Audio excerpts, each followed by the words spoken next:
A dense crumb made with cocoa, dark brown sugar, orange zest, toasted hazelnuts, and shards of chocolate. I've got 3 exciting words for you.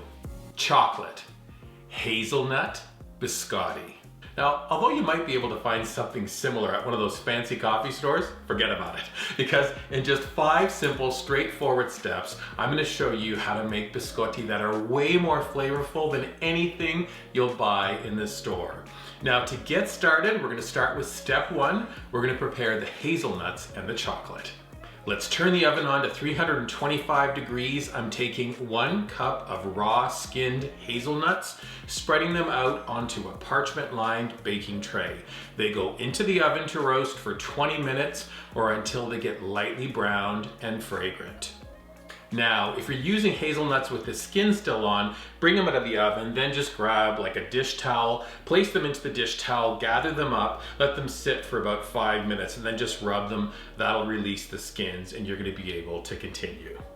Once they're out of the oven, leave them to cool, then go slow, give them a gentle chop. Try to just crack each nut. Don't chop the heck out of them.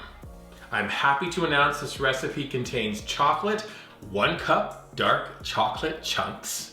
Similar prep, give them a gentle chop. We're looking for shards of rich, dark chocolate. It has a nice bittersweet flavor, which is perfect in these crunchy cookies. Now on to step number 2, we're going to assemble the dry mix.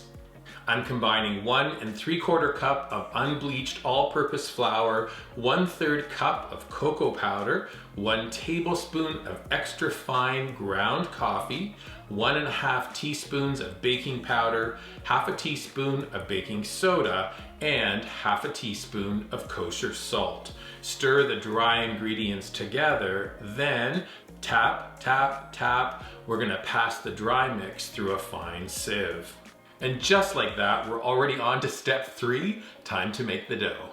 We're taking a stand mixer with a paddle attachment. I'm gonna crack 3 eggs in a small bowl. Check, no shells, perfect.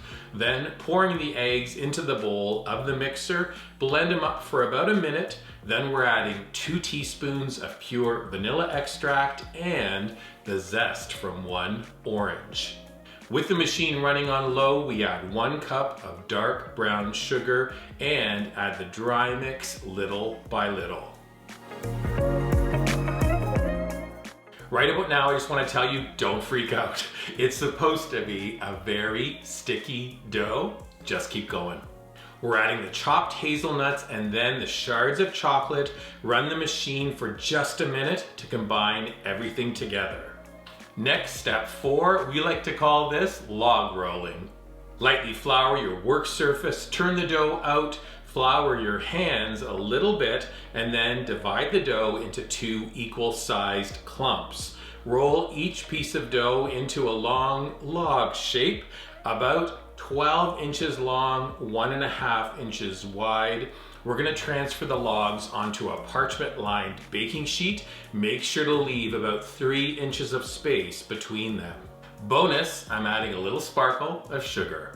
Your sugar detail, we're whisking 1 egg white in a bowl just until it's frothy, then brush the biscotti log with the egg white, and then a sprinkle of sparkling sanding sugar. We're gonna transfer it to the oven and bake for 35 minutes. Rotate the pan at 15. When the timer goes off, time for the last step. Bring the logs out of the oven, transfer them to a wire rack, let them cool for about 15 minutes. Next, take a sharp knife and cut the logs into 3/4 inch slices on an angle. Look how gorgeous each cookie looks with those hazelnuts and little bits of chocolate. Place the biscotti cut side down back onto the parchment paper. Perfect. Return to oven and bake for an additional 10 minutes. Then bring the baking sheet out of the oven, give the biscotti a flip, and then they go back into the oven for a final 10 minutes to crisp them up. Bring them out of the oven, let them cool on the baking sheet, and then we're ready to enjoy. Up here in cottage country, and in the city too, I love serving them with a strong pot of coffee. It's perfect for an afternoon treat. But these elongated crunchy cookies are also good with hot chocolate, apple cider, you name it, they are fantastic. The full recipe is listed for you to reference at weekendatthecottage.com. You can also watch this video again and again on our dedicated YouTube channel. When watching our video, drop us some comments, give us a thumbs up, and please remember to subscribe to our YouTube channel. Then finally, take a photo of these biscotti when you make them, post them using hashtag weekendatthecottage on your favorite socials like Pinterest, Instagram, and Facebook. Get ready to enjoy chocolate hazelnut biscotti. Ready to try them? Me? I'm a dipper, where I take my biscotti and dip it into that cup of perfectly prepared coffee. Kind of softens them up a bit. Still a little bit of a crunch. So delicious. Wait till you try them. Enjoy.